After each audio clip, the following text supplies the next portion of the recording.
You know what old Jack Burton always says at a time like this? Come on,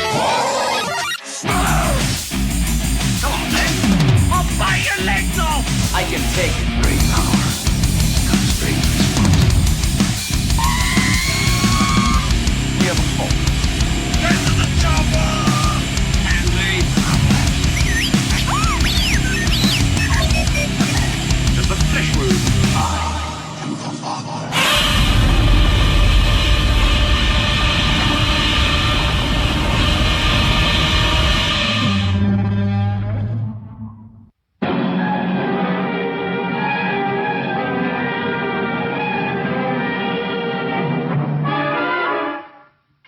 The mightiest monster the world has ever known. The mightiest egg the world has ever known. Introducing the son of Godzilla.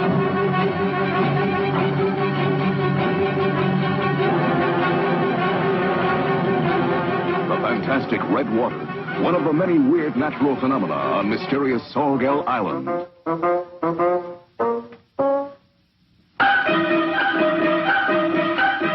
A great scientific experiment begins.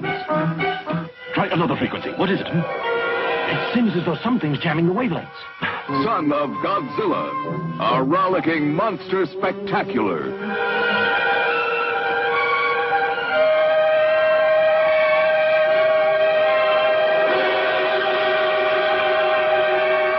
See how a baby monster becomes a monstrous monster. And welcome back to another awesome episode of the Monster Movie Stompdown. Hopefully you guys enjoyed the Alien trilogy that we just finished up with special guest my daughter Jada. We are now back on track with the Godzilla films. Episode 15 here is going to be Son of Godzilla. We have finally moved to the downward spiral of the Godzilla films into the 70s. So, but of course you got Sludge here, and then my co-host right across from me. Hey, it's Mark. And then our boy from Texas. It's Ruben in tropical Corpus Christi, Texas. Man, I would give anything to be down. I've told my wife, she's asked me, I don't know how many times, where Ruben's from. And I'm like, he's in Corpus Christi. He's in Corpus Christi. We're sitting up there last night watching TV, and we're watching some like police show. And like, you know, one of those live shows where they follow the cops. Yeah. And they keep going to El Paso. Like I think like in 3 episodes they went to El Paso like 20 times or something for, you know, whatever's going on there.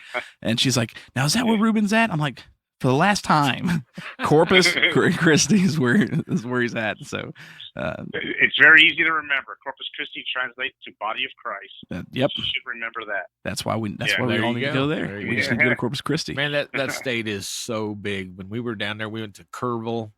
Is that how you say it? Kerrville? And as soon as you cross I-10 into the state, there's a sign that says El Paso, like 995 miles. I'm like, are you kidding me? That's It's crazy. ridiculous. Like it's one of This those. is a little different. Yeah, Texas is a little different. Where it takes you more than a day. Well, from Corpus Christi to El Paso would be like, okay, we got to stop and sleep now. We're going like to California or something. That would be the stopping point, basically. Yeah, because you can't make it out of Texas in a day usually without some rest. Man, I think I've got the wife almost talked into she's, you know, for vacation. I'm like, we just need to go. She wants to see the redwoods. I'm like, yeah, they're amazing. Like they're absolutely gorgeous. We need to go. And but of course she doesn't like driving. She wants to fly everywhere, and I don't want to fly because I don't want to die. And you know, which I know statistically, you know, more chance of a car wreck, but I would rather drive. And I keep telling her, I'm like, look, you know, I mean, I've toured across this country. There's so many cool things to do that a drive take a week's vacation. She's like, well, how long does it take to get to California? I'm like, if you drove straight, like 2 days. Like it's really not as bad as you think. I said, of course, I do all the driving. I said, so we need to take a trip. And I think I pretty much got her talked into it. And she's like, where do you want to go? I said, well, we have to go through Texas. So we gotta go see Ruben, and then we go get some In-N-Out burgers and have a nice Whataburger argument. Like, that's got to be part of the trip. So we may be heading your way in the next year or so. And on the side, there you go. And on a side note, I found something out a couple weeks ago. My son, how old are you now? 34. Scared to death of roller coasters. Scared to death of roller coasters. Oh my gosh! I mean, I thought he was going to faint a couple times when he had to ride the coasters. We went to Dollywood, and had a great time. Took all the kids. It was fantastic. I love the fact the look on his face when they said, "Let's get on the coaster," because he was about to die. Dude, I've never been able to do heights. Never. And I have tried so many times to do things. I mean, I've bungee jumped, I've rock climbed. I mean, each time I'm pretty sure I've pooped myself. And roller coasters I can't do. Now, I mean, some I can, like the Beast in Kings Island. Yeah. Dude, I love that coaster. I'll ride that all day long because you don't go up a bunch of, super high and don't come back down super high. Like Six Flags Face Off, dude, if I rode that when I was like 18, absolutely terrified me. Like if I rode that now at 34, it'd be my first heart attack. There's no question. And yeah, we go to Dollywood. You're more of a traditional roller coaster guy. You're more of a traditional roller coaster Yeah, keep me close to the ground. Yeah. Don't let me go up. Kings Island just announced they're building a what they call Giga coasters. It'll be the 7th one in the world. And the Giga coasters are coasters that reach a certain height that most modern coasters can't go to. And it's 300 to 399 feet. Okay. So they showed no, it ain't happening, man. No way. No, it goes all the way up. I'm with you. I can't, I can't do it anymore. Like I used to, man, it's just the way it is, I'm gonna take dude, yeah, I can't do it, man. Like, and they said that Giga coaster is going to be 91 miles per hour is the fastest it gets. I'm like, forget it, man. I'll die. That will be the death of me. I appreciate it. So Mark's getting a phone call in the middle of the show. Thanks, Mark. Oh, Sorry. yeah, it's all right. Security company. Okay. That's what you get for being a manager. Yeah. But yeah, we were at Dollywood, man. What was that one they made me ride? I wouldn't get on it at first. Was it Mystery Mine or some kind of mine? I don't know. The ride of hell is what it was. Like they finally taught me into it. And the whole time, man, I'm nervous. I'm biting at the bit, but I'm there with my wife, there with my sister, and we're walking up and we get closer and closer. The closer we get, the more my stomach's just like I'm coming out. Like I'm not sticking around for this. And then we get up there and I'm talking to the one of the dudes that's up there. And I'm like, how bad is it? You know what I mean? Does it get super high? He ended up saying something. I don't remember. And it just really pissed me off. And I was like, I don't like you, man. Like, just no, don't even talk to me anymore. And so I get on it. And the biggest thing with this one, my sister tells me and forewarns me, there's a drop. And then all of a sudden you go straight up for like 50 feet or something like that. And then it immediately curves over and drops straight back down. So I know it's coming. And I'm not looking forward to it whatsoever. And so we're going up, and the whole time I'm just my organs are falling out my back is what it feels like, and I'm like I'm just petrified. And my sister's going, "This is awesome," and I'm like, "You shut up, just quit talking." And then so it finally drops, and I'm probably screaming like a girl, and I go through, and we start going down. Probably she said you were. Oh yeah, I'm sure it was. And then all of a sudden it slows down, and then she looks at me and she goes, "Oh, I forgot to tell you about the second one." I was like, "What?" She goes, "It's bigger." And so it goes up like 100 feet. And the whole time I'm going, "I hate you. I hate you. I hate you." Oh, it was a terrible experience. My wife and my sister laughed a lot at me that day. So, but yeah. Yeah. I just had to bring that up. Oh my goodness. Okay. I had to bring So that this up. is the monster movie Stompdown. Let's get back to the actual, away from There you my go. phobias. But all right, so we're at Son of Godzilla. Now we all, I think, can agree this is not the worst, but this is the beginning of the decline. And of course you got to take in for these next several films in defense of Godzilla, because we're all Godzilla fans. A big part of the reason for the decline in this was really two things at fault. One, the actual cinematic industry in Japan was seeing a massive decline because of television. So there was not as many people coming to the movies because everyone could just sit at home and watch TV.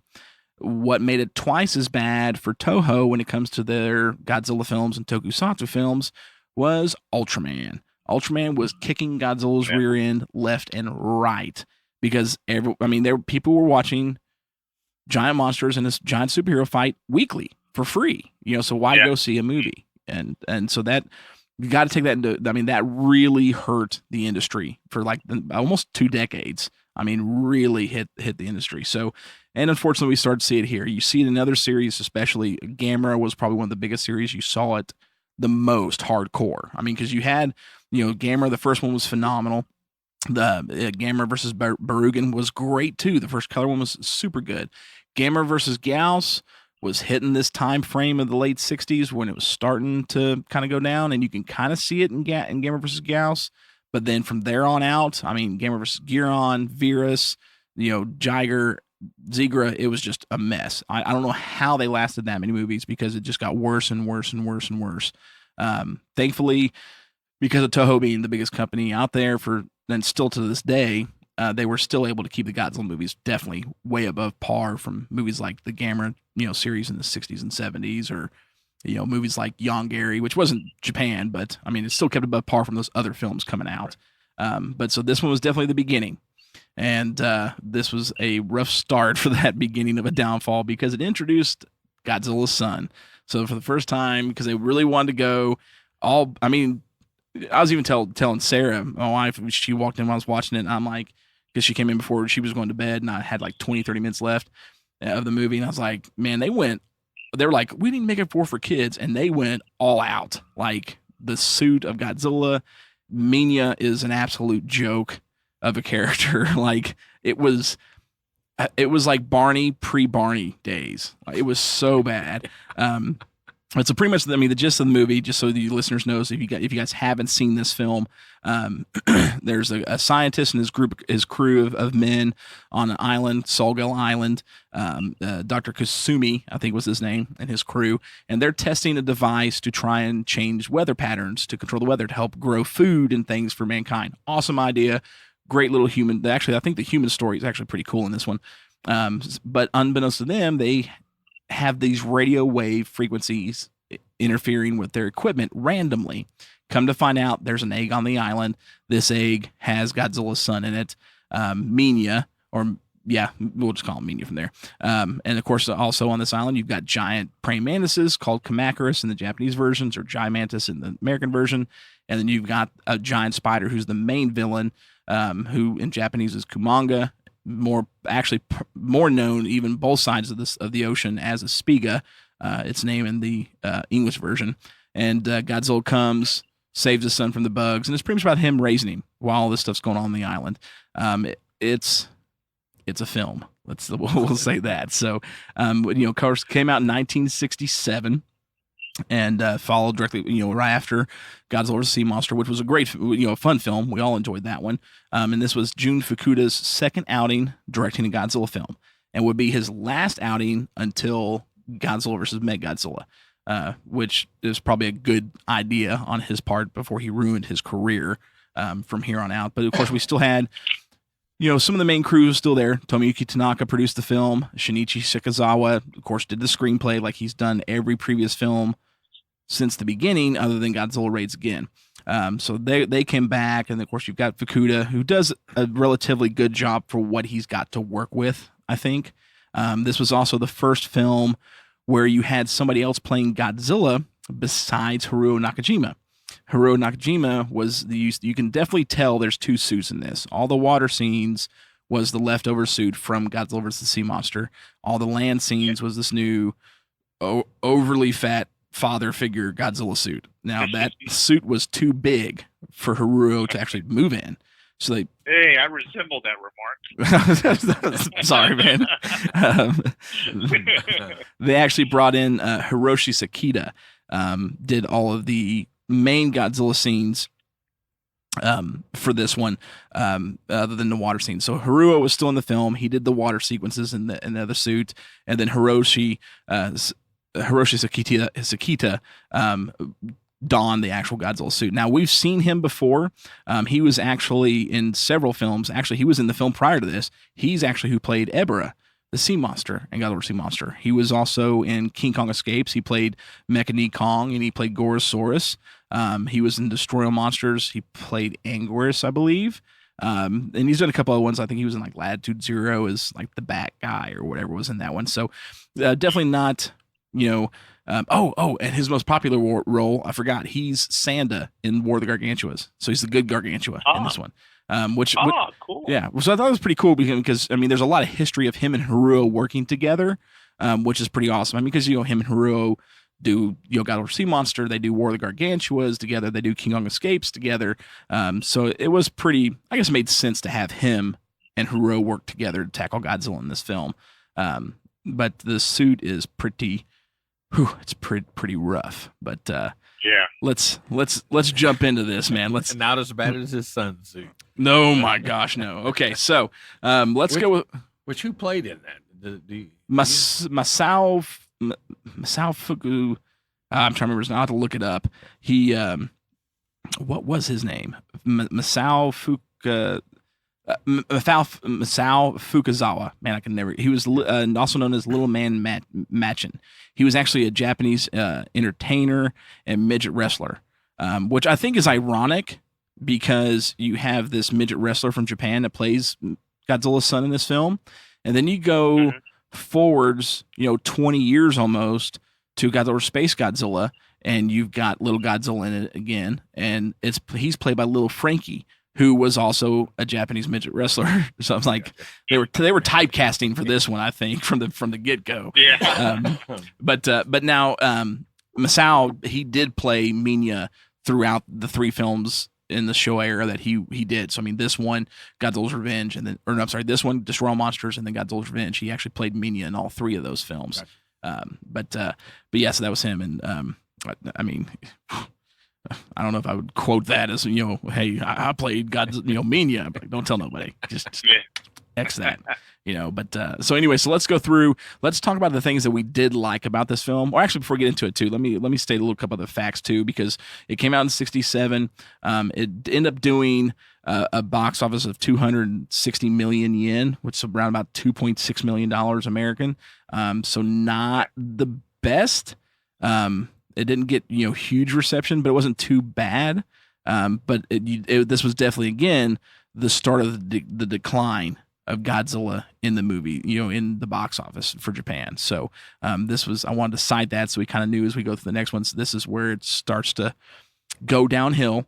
So then, of course, it came out in Japan in December, like most Godzilla films, of '67, and then it came out in America. This one came out. It was.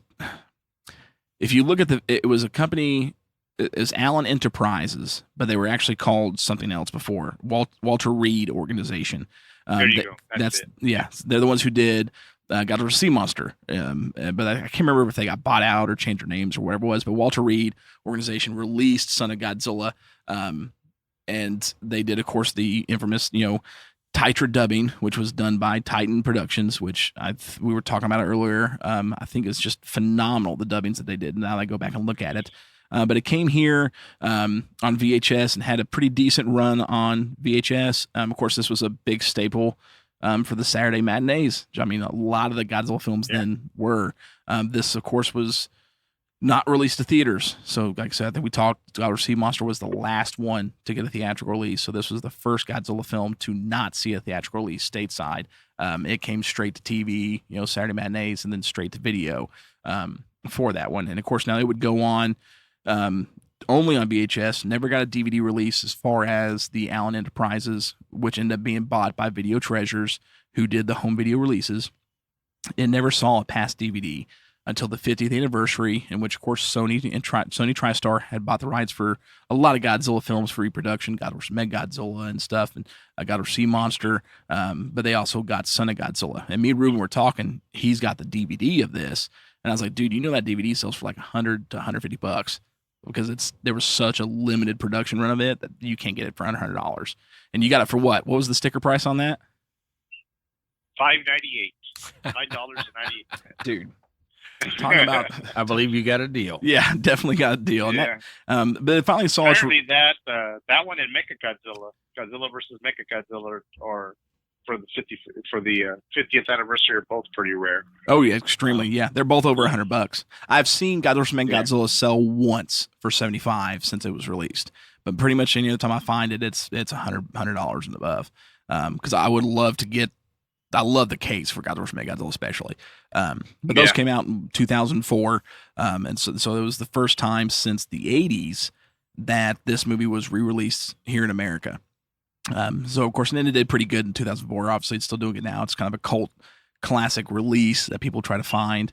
And then pretty soon, we're actually fixing to get it on the Criterion Collection, because the Criterion Collection is releasing the entire Showa. So we're fixing to get a sweet Blu-ray release of this.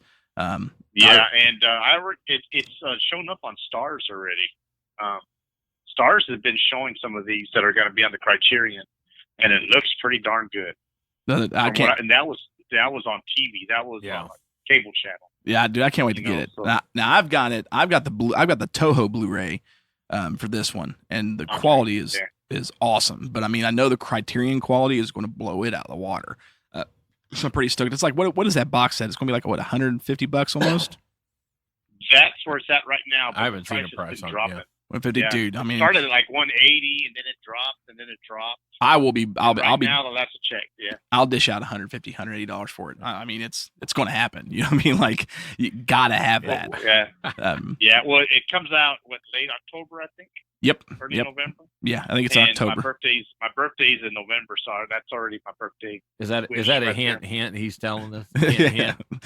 This is birthday right here. My right birthday's in November, guys. So it's good. It's gonna be pretty sweet. So, like I said, this one's not hard to find. And this is a great, it was one of the great Saturday. I'm not calling the film great, but I mean like the great run of Saturday matinee Godzilla films. This was a pretty regular one that you got to see pretty often, alongside like Megalon and Godzilla, versus Mega Godzilla or Terra Mega Godzilla. So. But let's jump into it. Let's go with the things that we liked and didn't like we normally do. Ruben, it's been a while since you've started this, so how about you go first with what you liked about the film? Okay, what I liked about the film is actually it's not my least favorite. It is second least favorite, but the story's not too bad. I mean, it's not as bad as I remembered. This is one of these movies that's not in my rotation a lot, like you were saying earlier. So when I popped it in, I started watching. I said, "Hey, you know what? The story's not bad." So what I liked about it is actually the story was average. It wasn't bad, and I actually liked the Mania suit in this one. When he's in the terrible twos and throwing his tantrums and stuff. I think the costume is. I mean the suit. Sorry, the suit is pretty decent, and. I kind of dig it, and I also like the suits from Kumaga. I like Kumagas, the spiders. Shoot, I don't know if you'd call it a suit or not. I guess you would. I like the design of it, and I like the battles where Kumaga's involved in that. Not so much with the others, but with that one, that's what I liked about it. That's all I can say about that is what I liked. What I liked about it. That's about it. So I'll hand it over to one of you guys. See what else maybe you guys liked about it that I missed. Mark, what did you like about it? Well, I thought the idea of the movie was very good. I mean, the scientists on there performing the experiments and stuff, and so and I'm with Ruben. The enemy. I even like the praying mantises. I the Kamagrises. I thought they did good on that. Yeah. And especially when they're flying. I mean, they seem to be more lifelike than some other movies I have seen. And so I thought they did a real good job. We won't talk about Mina's suit. We'll just pass by that. But I thought overall, the concept of the movie, what the human characters were doing there and what they were trying to come up with. I thought that was pretty good, pretty entertaining. And the fight scenes were pretty decent. Yeah. Yeah. I agreed. Is that what you liked? Okay. So from what did I like? The human storyline. I love the storyline. To me, because I did have a lot of issues with this film, but we'll get down here in a minute because I'll transition right into what we didn't like. So the things I did like, I loved Kumanga's design. I think I was even telling my wife, I remember as a child watching the scene where he's finally got Mina webbed up and he's going towards him and that little needle that comes out of its mouth. Yeah. And you see the jaw spread and it's like it's just shooting in and out. I remember that creeping me out as a kid. And then when it came back out and I watched it, the other night, I was like, man, it's still creepy looking. Like, yeah. So I really dug Kumanga. I mean, Kumanga was really cool for what he was. I mean, I don't think that one of the problems I had with this, I understand why you got a giant spider and a giant praying mantises because you got a baby Godzilla. You can't really put him up against Ghidra or somebody like that, you know? Right. But I felt it was a lack of challenge for Godzilla. Really, I mean, like, dude, it's a giant spider, it's a giant praying mantis. Like the best part of the fight scenes with Godzilla for me was when he's first shows up and he's fighting the Kamacuras as they crack Minya's egg open, and he's this little tiny, baby thing there. Yeah. When he grabs the one as it flies towards him, and he just turns around and like body slams it. You know what I mean? I'm like, yeah, that's how you handle a praying mantis, dude. Like, and that was probably the best part of the whole film for me for the Godzilla fights. Was that? So I mean, there was some cool action. I really did dig the designs for Kumong and Kamacuras. I really did like them a lot. And the human storyline, I thought the storyline was actually really cool because there was something that they were striving for to fix in the world, and they had to face all these challenges, one thing after another. So I really like that. I also really like the cast. My favorite character is probably Kira Kubo, played Goro Maki, the reporter. He jumps on the island because he's got this feeling in his gut, and he becomes part of the team. I loved him as a character. When a cool little tidbit is this is not Goro Maki's only Godzilla film. Do y'all know what other one he's in? I do not. Ruben? Neither do I. Nope. Godzilla 1985 or The Return of Godzilla 84. The reporter, main actor, that's Goro Maki. That's who it is. So, yep. So same name. Wow. Not the same character, obviously, but they use the same name and they're both reporters. So that was kind of a cool little tidbit. And then I loved who is it? Is it Furukawa, the one dude who's just lost it? He's like, I got to get off this freaking island. Like, he was great. Even my wife came in at one scene when he just losing it in the cave. She's laughing. She's like, I love this dude. I'm like, yeah, the dude's nuts. He's lost it. Because I really liked all the human characters in this. And that's about all I liked about the film. We'll transition right into what we didn't like. I did not like either of the suits for Godzilla or Minya. Like, especially Godzilla. This is my least favorite Godzilla suit of all of them. Actually, like, if you go to Godzilla vs. Gigan, they actually reused this suit for the water scenes. And that's the only scenes in the Godzilla vs. Gigan, with all of its flaws that it may have, that just makes me cringe. Like, I'm just like, ugh, why'd you use that suit? Like, no, I just don't like it. It's too big. It's too husky. I mean, I get they wanted to have that kinder father figure for the film, but he was bug-eyed. I mean, I didn't like it. Just did not like this design whatsoever. Minya, I mean, I guess in hindsight, this is 1967. That's probably the best they could have come up with the budget. So, I mean, I'll give them credit because it's not bad for him. I mean, the cool little spines, tiny little spines on the back. But I didn't like the face. You know what I mean? Like, the chubby round face. No, dude, one of my other favorite scenes in the film. Squeeze my cheeks here. Yeah. Oh, I cannot stand the way that face looks. Like, the rest of the suit I can live with. It was the face that bothered me. I mean, there was just no... Yeah. Man, it looked like Barney's, deformed sibling is what it was. One of my other favorite scenes in the movie. Yeah, exactly. One of my other favorite scenes, and I'd love it. I mean, it's probably my favorite scene in the whole film is when Godzilla is there when Minya's first born or cracked out the egg, and the one Kamacuras gets that boulder, and he's like shooting it between his claws, and then he goes to smack it at Godzilla, but instead it hits Minya in the face. Love it. I'm like, yes, it's what that little turd gets right there. So I really couldn't stand the suits. And to me, I think he even takes one from Godzilla's tail to the face. Yeah, he does at one point. Yeah. I mean, there was those cute little scenes, I guess, between father and son with theirs trying to teach him how to blow fire and stuff. But to me, I thought everything else about the film this is the only time ever, actually, that I can think of, where I liked everything else except the Godzilla stuff. You know what I mean? To me, this movie would have been perfect if you took Godzilla and Minya out of it. Make this like... Yog monster from space. There's no need for Godzilla. Make it about the scientists on the island trying to do this, and there happens to be these giant insects on the island, and they have to fight against them, kind of similar to what they did in Yog or Space Amoeba, whatever you want to call it. And I think that would have been a phenomenal film right there. that'd been really, really good. Just as another, tokusatsu film from Toho.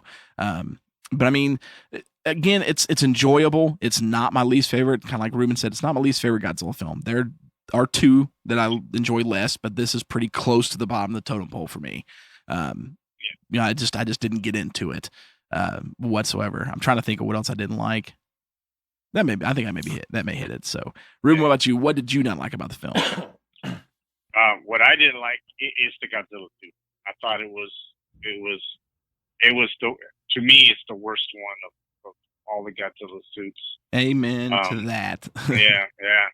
It was just not, and he's gone through several design changes, but if you ask me to rank the designs, this one would be dead last.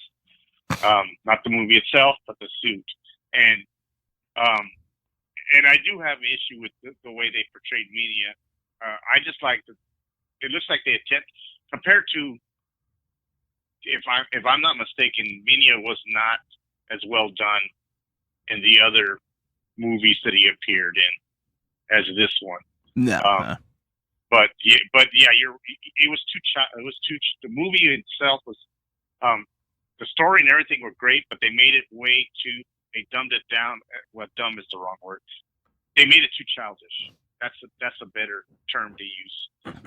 They made it too childish, and you knew that to me, it was targeted for a 10-year-old kid, maybe 12 at the most. Maybe 12, a Japanese kid, 10-year-old American kid. It was geared toward that audience. But I try not to hold that against it, because they made a movie that they thought, okay, we got to make some money. How are we going to do this? And you mentioned Ultraman. Okay, what's on TV? What are these kids watching? Okay, that's what we're going to make. We're going to make something that's going to appeal to them. But to me, of course, in my opinion, the Ultraman series from back then was way better than this one. Oh yeah, definitely. Yeah. The Ultraman series that I've seen and remember is way better than that. So, but I think that's what I didn't like about it is they changed the target. They lowered the age of enjoyment, maybe, I guess is the term I'm going to use. Didn't like the Godzilla suit. How can I say this? I like the story, but it seems to me that they took a story that could have been told in 40 minutes, and they kind of stretched it out. Yeah. For the length of the movie. Yeah, they stretched it out just a little bit too much. I thought the story was good, but there was lulls in there that I thought, you know what, this really isn't needed, or they could have rethought it. But other than that, I mean, that's what I didn't like about it. It is what it is for this movie. It'll go in if I'm going to entertain my niece or nephew. Yeah, but even then, I know we one. talked about it. I put in Megalon. I'm going to entertain my niece or nephew. But this is one that if you have a kid and you're trying to keep them, because Godzilla doesn't have a lot of screen time in this. Nope. Not at all compared to. I mean, I think Kumaga and the Cormacus, how can I say this? Cormacus have more screen time than Godzilla.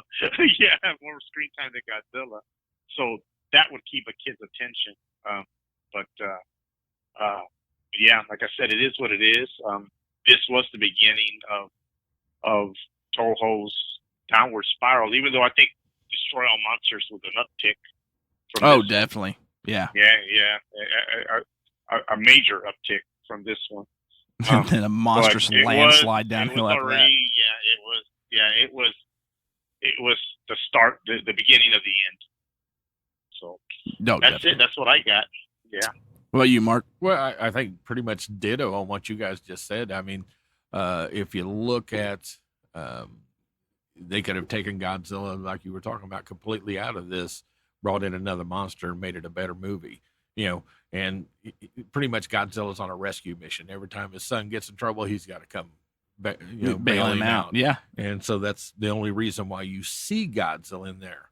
And so, I'm thinking, bring my 10-year-old son in here, and I've got to answer questions like, so did Godzilla come from an egg? And where did he come from? And and so they change. Well, I thought he was a father, not a mother. What and yet tend to have to answer those kind of questions. Yeah, and you're like, they went completely out in left field on this thing, and they could have done a whole lot better without Godzilla. And I think that's the bottom line. And for me, this is the bottom. This is can't get much worse than because you're completely changing who Godzilla is, what he's about, and all that compared to the 1954 moving up to 67. So that's a good point. That's a very good point. I thought they just did a bad job, and they did try to open it up to the kids to get a younger audience, but I think they missed it.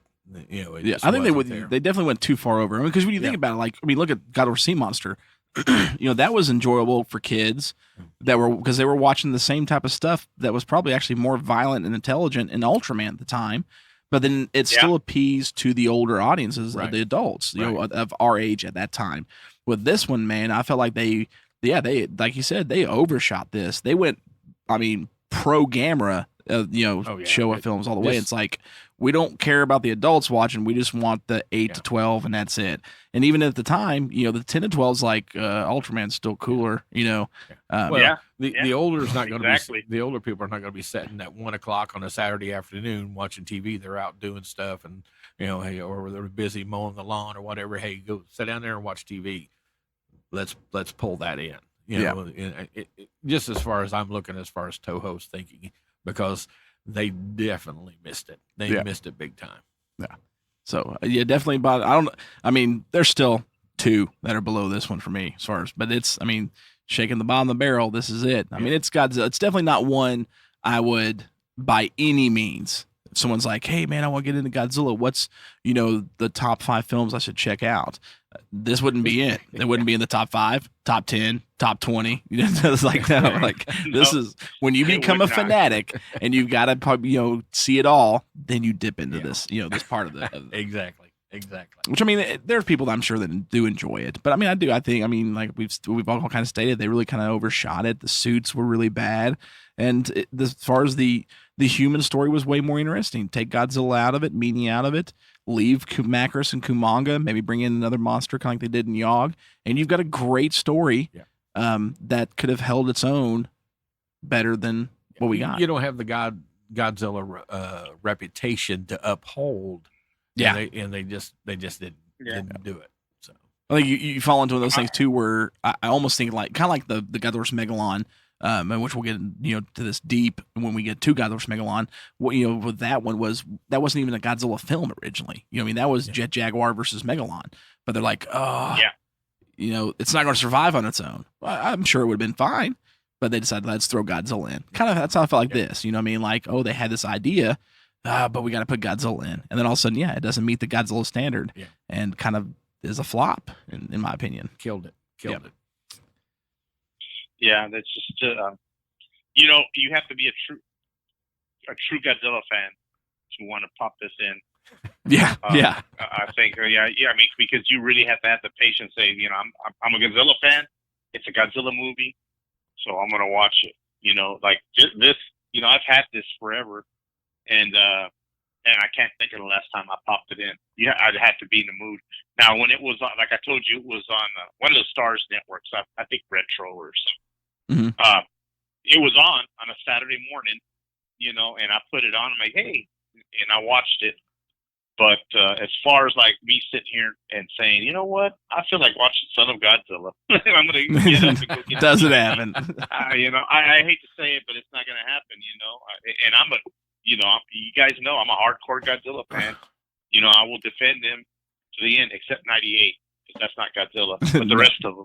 Yeah. I know that's a controversial statement. But no, I'm with you. I will not defend 98. None.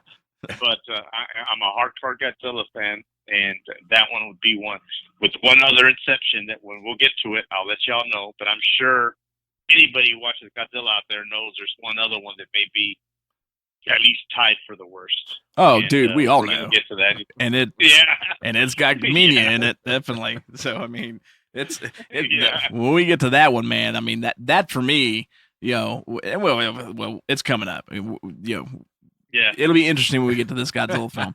But this Godzilla film, Yeah. I mean, I almost, and after we watch it for for that episode, I almost may pick the '98 Sony film over that one. Wow. Like, Wow. Oh, like, yeah. it's rough. That is No, scary. I mean, if you ask me which one I enjoy more, the '98 film that has this monster that stole Godzilla's name. I mean, that's an enjoyable movie. Yeah. Changes the monster's name, and I'm fine with it.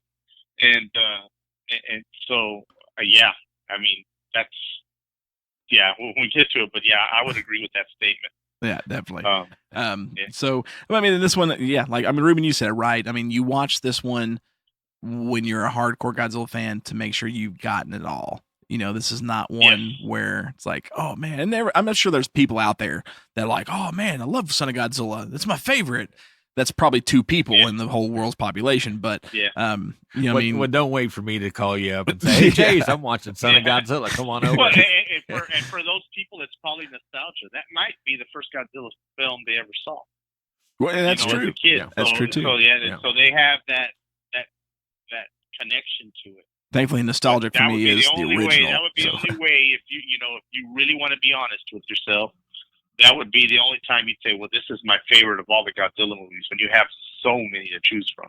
Oh, yeah. And 35 so now. And you're not going to tell me Son of Godzilla is your favorite when we got all of these ahead of it. You're not going to tell me Son of Godzilla is your favorite when Godzilla versus Megalon exists. It's like, yeah. You can't do it.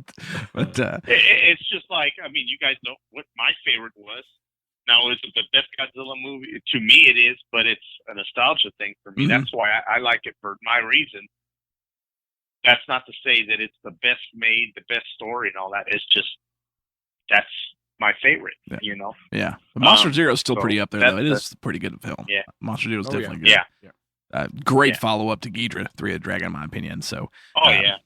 So, but this one's definitely what it is. And you brought up a point too, and we totally forgot to bring this up, was as far as differences between the original Japanese and the English one version of this film, there's really none. I mean, the movie, there's 2-minute difference between the run times, and it's literally the intro scene in the beginning of the Japanese or the Sony DVD release, which is just the Japanese one with the international dubbing. You get a plane flying through a storm, and all of a sudden they get those radio frequency interference with just Minya and his egg, and they almost run into Godzilla head on as he's heading towards the island. Yeah. And Dad, you brought up a good point that when you look at the original American release, that Taitra Allen Enterprises, one of the companies, that had this, they just cut that intro scene out, really. Yeah. And it just kind of made no sense because all of a sudden Godzilla's there. Why is he there? What's going on? But that's the only real difference. But to me, that was a pretty good difference, though. Big difference. Because the only thing that bothered me though was that whole intro is kind of dark. It's at night, it's stormy, the suit's darkened, and I'm like, oh man, the music's kind of dark. And so I'm watching, I'm like, oh, we're going to get a pretty cool little atmospheric Godzilla film. And then all of a sudden, no, we're just kidding. We're totally joking. Taste a little bit of that. Yeah, you're not getting nothing like this. That intro goes from like, Godzilla 85 type of intro. Yeah, it does. Godzilla 84 type of intro where it's dark and then all of a sudden you're on a desert island. It's an island with silly music playing in the background, in the Sony version, you get the credit. Dude, I can't. The soundtrack on this movie, man, I cannot do. Like, it's you've got some happy music, and especially, I mean, there are Godzilla films that's got happier music that's decent and I like, but man, no, I can't do the music in this one whatsoever. It's pretty rough, which is crazy because the guy who Ruben, the guy who did this, who ended up taking over for Akira Ifukube, for a lot of the Tokusatsu films, was Masaru Sato, and he actually started in Godzilla Raids Again, and which I thought had a great score. But a movie you recently watched, Mark, that I absolutely love the soundtrack for because it fits the tone so well, is H-Man. Yeah. So and that's a very dark, tone score. And so I love that. And so for him to do like Godzilla Raids Again, H-Man, he actually even did the soundtrack for Ebra, Horror from the Dirt, Godzilla Sea Monster, to this just kids show, was just, I couldn't do it. So if you guys couldn't tell, I'm not a huge fan of this movie whatsoever.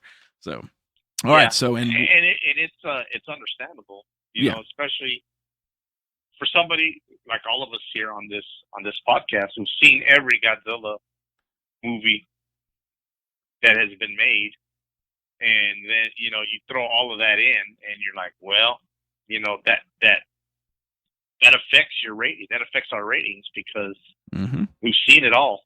We've seen it all. So and there's been scenes that have been sillier in other Godzilla movies. I can think of one with the guy with the corn. That's pretty silly. Yeah. Or even the dancing Monster Zero or the tail flying in Megalon. Yeah, definitely sillier scenes, but there's scenes that are sillier, but this one was the whole package. This was the total package. Lex Luger, the complete package of Godzilla movies. Total package. Lex Luger, total package of Godzilla movies. That is definitely true. So, yeah. All right. So Stomp rating, we decided we gave it a 2.5. 2.5. 2.5 out of 5. So this is the lowest rating for Godzilla yet on these films. And Godzilla, you need to thank Ruben on that one. Yes, so he saved you. He was a little bit better than we were. Yeah, I did. I'll disclose my rating. I gave it a 3. That's right. Only because I'm saving my lower score, my lower score for another movie. Oh man, so I didn't want to do that. Yeah. I mean, we're kind of doing it in like half increments. I've got a 0.5 coming. Like it's no 0.5 coming. Yeah. Oh yeah.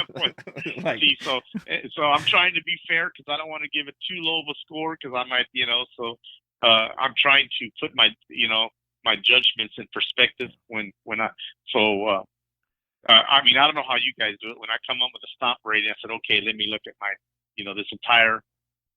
this entire library and where would I put these movies just off the top of my head.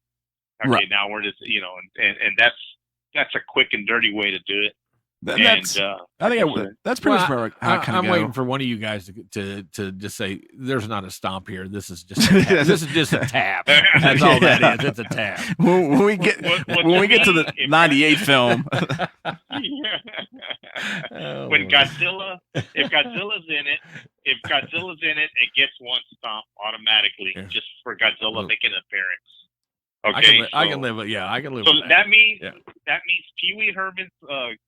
Pee Wee Herman gets Godzilla appears in it, so he gets right there. He's got an automatic one. Automatic one. Yeah. What was that? Pee Wee's Big Adventure. One stop at least. Automatic. So right there, Pee Wee's Big Adventure. It gets a stop for that. It gets a stop because the Alamo's in it. Not the basement. Yeah.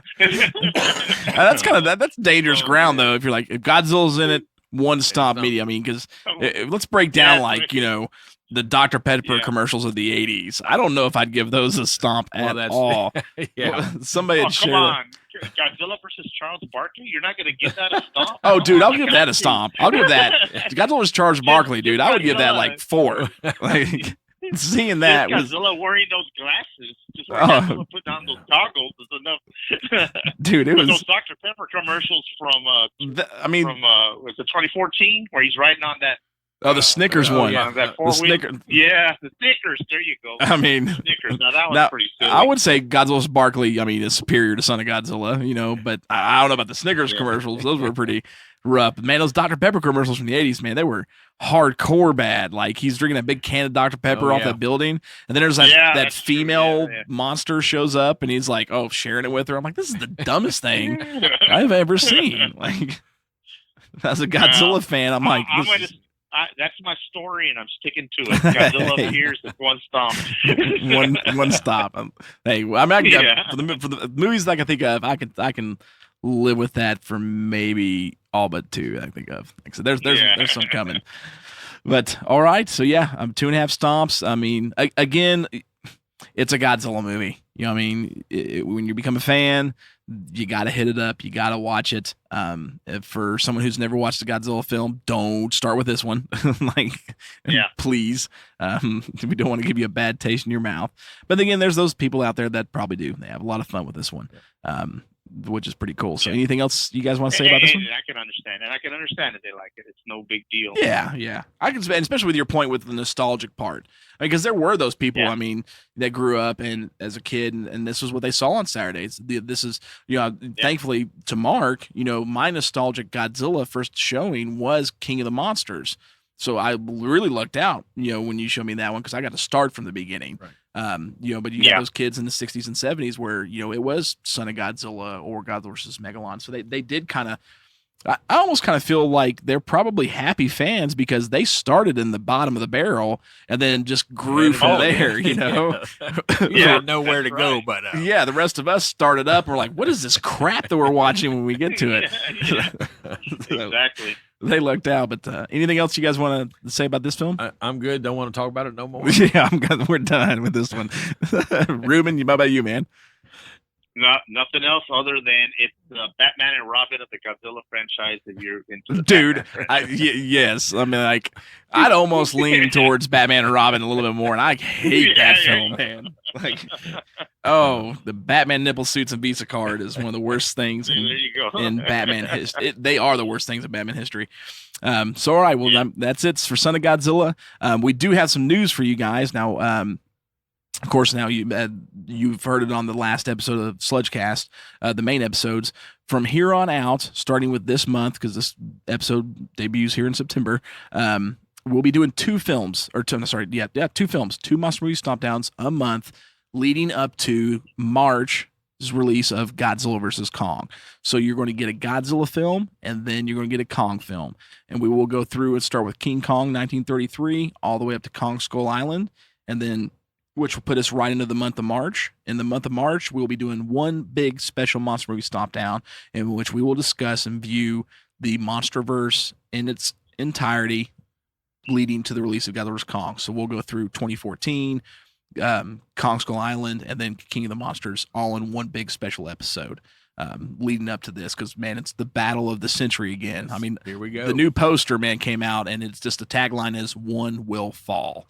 Cannot wait for this because it's going to be so good. So yes, in this month, I mean, you got us. We just did Son of Godzilla. Then of course, check back with us here soon this month again because we will have King Kong, the original 1933 masterpiece, which I mean rivals Godzilla in my opinion, the original one. I mean, this is a true masterpiece film that we're going to be discussing. So we'll hit it. We'll be hitting King Kong Escapes will be the second one. Then we'll do the 1976 King Kong remake with Jeff Bridges, the 86 sequel to that with Linda Hamilton, King Kong Lives. Then we'll do Peter Jackson's King Kong and then Kong Skull Island.